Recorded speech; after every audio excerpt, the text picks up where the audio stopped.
Subscribe करें India top news channel और bell icon दबाना ना भूलें। इंडिया टॉप न्यूज अपने क्षेत्र की खबरें सबसे पहले पाएं। नमस्कार, इंडिया टॉप न्यूज में आपका स्वागत है। Breaking news. रॉयल अस्पताल बांसडीह में आधुनिक लैस से तैयार अपने आप में है मिसाल। यहां होता है गरीबों का निःशुल्क इलाज। उत्तर प्रदेश जनपद बलिया से है, जहां रॉयल हॉस्पिटल बांसडीह कचहरी निकट दुर्गा मंदिर के पास .0 बच्चा लाल वर्मा ने मीडिया के सवालों का जवाब देते हुए बताया कि हमने इस अस्पताल में न्यूरो रोग, माइग्रेन, मिर्गी, फालिज, पैर में झंझनाहट, सुन्नापन, गर्दन दर्द, सिर में पुरानी चोट, मानसिक रोग, नसों का दर्द, हृदय रोग, जोड़ों का दर्द, स्पाइंडोलोसिस, डिस्क स्लिप, पथरी, बच्चेदानी का बिना ऑपरेशन इलाज, प्रसूति एवं मूत्र संबंधी पुराने रोगों का इलाज होता है। सर, सबसे पहले मैं आपका परिचय जानना चाहता हूँ। आज परिचय अपना बताइए सर।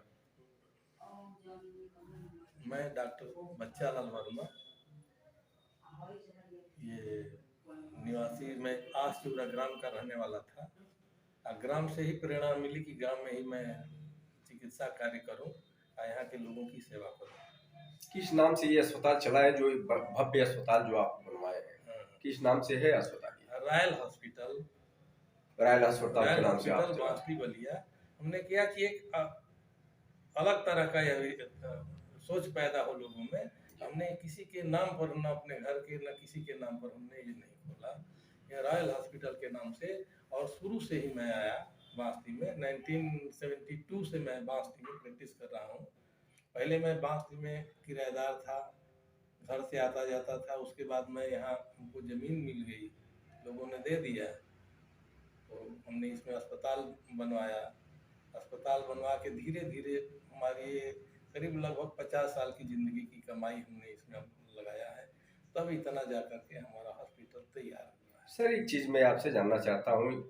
सरकार एक तरफ स्वच्छ और सुंदर भारत का सपना देख रही है, और एक तरफ आप भव्य अस्पताल रॉयल अस्पताल के नाम से यहाँ चला रहे हैं। लेकिन आज मैंने एक चीज देखा, जो पीछे अस्पताल के पीछे गड्ढा है, जिसमें काफी गंदगियां भरी हुई है। जिस गंदगी से यहाँ के लोगों को रहना दुभर हो गया है।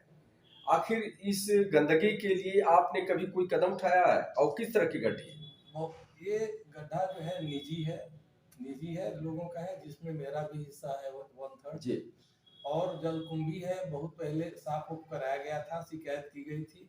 लेकिन जहाँ शिकायत की गई थी तहसील से, तहसील के लोगों, तहसील के जो भी अधिकारी गुण रहे हैं, उन पर इस पर ध्यान नहीं दिए। और आज स्थिति यह है कि संडास का पानी जितने तहसील में रहते हैं एम्प्लाई, सब उनकी नाली से पोखरे में ही आ रहा है। ये पोखरा है, सुंदरीकरण इसका हो जाए तो उसमें मैं भी अपना व्यक्तिगत सहयोग जो हो सकता है, मैं भी देने के लिए तैयार हूँ। यहाँ पे एक धार्मिक स्थल, एक मंदिर भी है जी, और लोग धर्म के स्थान पे जो है अपना यहाँ पूजा पाठ करते हैं। उसके बाद भी आपने इसकी शिकायत की तहसील बांसडीह के एसडीएम के पास जी, तो उन्होंने आपकी शिकायत पे कोई ध्यान नहीं दिया। आज आपका मांग ये है कि यह पोखरा सुंदरीकरण हो जाए, तो बहुत ही सुंदर और स्वच्छ हो जाए, तो यहाँ के लोगों को जीवन यापन करना बेहतर हो जाएगा। ये आप किए हैं। सरकार भले उनका जांच करा ले, और जो अच्छे हैं उनको कहे कि आप अपॉइंट करके काम कराइए, और उसको जिला अस्पताल से वेरिफिकेशन करा लीजिए कि सही किया है कि नहीं। लेकिन हर जगह डीएमआरडी, यदि हम अल्ट्रासाउंड लगाते हैं तो डीएमआरडी को ले आना, फर्जी सर्टिफिकेट लगाना संभव नहीं है, क्योंकि पूरे फर्जी सर्टिफिकेट पर ही चल रहा है सब अल्ट्रासाउंड। तो आप इसको कैसे सफल करेंगे? हम सफल करेंगे। हम चाह रहे हैं कि डीएमआरडी कोई मिले, हमारा हो तो 10 मिनट का समय देके उसको क्लियरफाई कर दे कि नहीं सही हुआ है। टेक्नीशियन हम रखेंगे, यदि हमको अनुमति मिलती है सरकार से, लाइसेंस मिलता है, ऐसे मिला नहीं है, हमने अप्लाई भी नहीं किया है, लेकिन करना चाहता हूँ। यहाँ अल्ट्रासाउंड की महती आवश्यकता है, और मरीजों के साथ जो व्यवहार होता है ये हमको पसंद नहीं है, क्योंकि मैंने अपने स्टाफ से सारे लोगों को बता दिया हूँ कि देखिए, ये फायदे के लिए हॉस्पिटल हम नहीं चला रहे हैं, ये हमारे जिंदगी भर की कमाई है, और ये चले, चाहे मैं रहूं या ना रहूं, जो रहे इसको चलाता है। सेवा के भाव से आप इस अस्पताल को चला रहे हैं। ये सेवा की भावना से हमारा काम है कि होता रहे। दूसरी चीज, एक दो चीजों की जो कमी होगी हम लोग उसको पूरा कर लेंगे, कोशिश करेंगे अपने स्तर से, दान चंदा के माध्यम से हम लोग चाहेंगे कि इसमें हो जाए। अभी मैं यहाँ के क्षेत्र के विधायिका जी से मैं यही प्रयास करूंगा कि यहाँ एक जो है आरओ दे दें, हॉस्पिटल के लिए, क्योंकि रिकॉग्नाइज है, वो दे सकती हैं। अभी मैं कहा नहीं हूँ, इस बात को मैं कहूँगा कि एक आरओ दें यहाँ, बकिया तो है, सारी चीज मैं दिया हूँ। और भी जो चीजें जो कमी है, जैसे पैथोलॉजी है, पैथोलॉजी भी मेरे पास है, अभी लाइसेंस नहीं है, वो नहीं चल रहा है। तो हम लोग लाइसेंस उसके लिए जो भी लोग मिलेंगे उसके अनुसार करेंगे। एनआईसीयू का स्टाफ हमको अभी जरूरत है, एनआईसीयू में भी, आईसीयू में भी, और उस तरह के डॉक्टर भी जो 24 घंटे रह सके बेड के पास तक, ये व्यवस्था हम देंगे। चाहे जैसे भी हो, इसको हम करेंगे, लेकिन मरीजों से वो करके नहीं, गलत ढंग से कमाई करके नहीं। हम आपसे, दूसरे से, तीसरे से मदद ले सकते हैं। कुछ हमारे मित्र मंडली में है, लोग मदद कर सकते हैं, लेकिन फर्जी चंदे के भी माध्यम से मैं नहीं चाहता। जो हमारे मित्र हैं वो मदद कर सकते हैं। हमारी 50 साल की प्रैक्टिस हुई, हमारे मित्र भी हैं, बहुत लोगों को हमने ठीक किया है, जो इसमें डिग्री कॉलेजों के प्रबंधक हैं, काम कर रहे, इंटर कॉलेज में है, डिग्री कॉलेज में है, महिला डिग्री कॉलेज में है, तो वो हैं, उनसे जो लोग कमाई कर रहे हैं उनसे हम लोग कुछ चंदा मांग सकते हैं, वो दे सकते हैं, तो ये हो सकता है सर। रॉयल अस्पताल जो बांसडी में खुला हुआ है, जो बलिया जनपद के उत्तरी छोर पर है, जो यूपी और बिहार का बॉर्डर है, ऐसे स्थिति में आज अस्पताल खोल करके लोगों के लिए जो आपने काम किया है, ये इसकी जितनी भी प्रशंसा की जाए कम है। आपके यहाँ किस तरह के मरीजों का इलाज होता है और गरीबों के लिए क्या आपकी यहाँ व्यवस्था है, इस पे सर कुछ कहेंगे? जी, गरीबों के संबंध में यह कहना कि तो गरीब बहुल एरिया ही है। मैंने जब शुरू किया था तो 25 पैसे से शुरू करके 2 रुपए तक की दवा हमारे समय में दी जाती थी। मरीज आके कहता था कि पैसे नहीं है मेरे पास।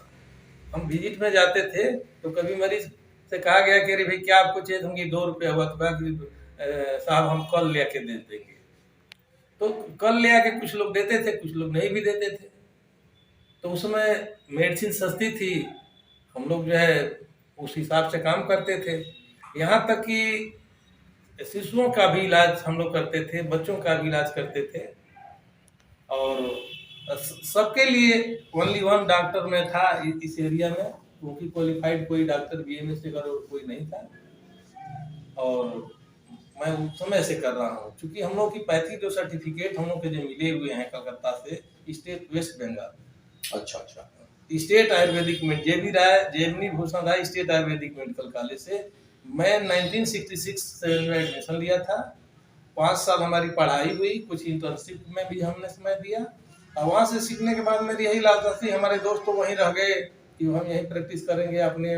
मेरी सोच थी कि मैं गाँव में आऊँ, गाँव में ही मेरा उद्देश्य था कि अपने गाँव में ही से ही शुरू करूँ। तो मैं गांव से शुरू किया, 2-3 साल बाद मैं यहाँ गया। यहाँ से गांव की भी सेवा होती है, क्योंकि मेरा गांव यहाँ से 6 किलोमीटर दक्षिण तरफ पड़ता है। तो वहाँ के भी मरीज आ जाते हैं, मैं घर जाता भी हूँ तो वहाँ उन लोगों को देख लेता हूँ। अस्पताल की स्थापना कब की है? इस अस्पताल की स्थापना, क्लिनिक पहले थी ये 1972 में मैं रॉयल हेल्थ क्लिनिक आप प्रैक्टिस करना शुरू किए? हाँ, प्रैक्टिस यहाँ बांसडी में करना शुरू किए, और तब से ये हॉस्पिटल का रजिस्ट्रेशन हमने करीब 13-14 से 2013-14 से हमने पंजीकरण करा के काम करना शुरू किया। पंजीकरण करा के पहले मेरी क्लिनिक थी, क्लिनिक में मैं काम करता आया हूँ, और हर क्षेत्र के लोग आते थे, मनियर से लेकर के आज भी बभनियाओं के भी पेशेंट आते हैं, बेलखरा रोड के।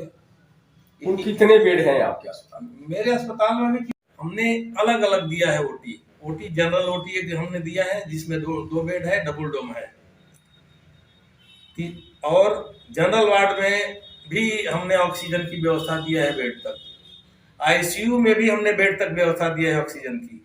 एनआईसीयू कायम किए हैं, और जो महिला वार्ड हमने दिया है उसमें महिलाओं के लिए तीसरे फ्लोर पर हमने जो है ओटी प्लस लेबर रूम हमने दिया। स्टेरिलाइजेशन की सारी व्यवस्था है, वॉशरूम हर जगह है।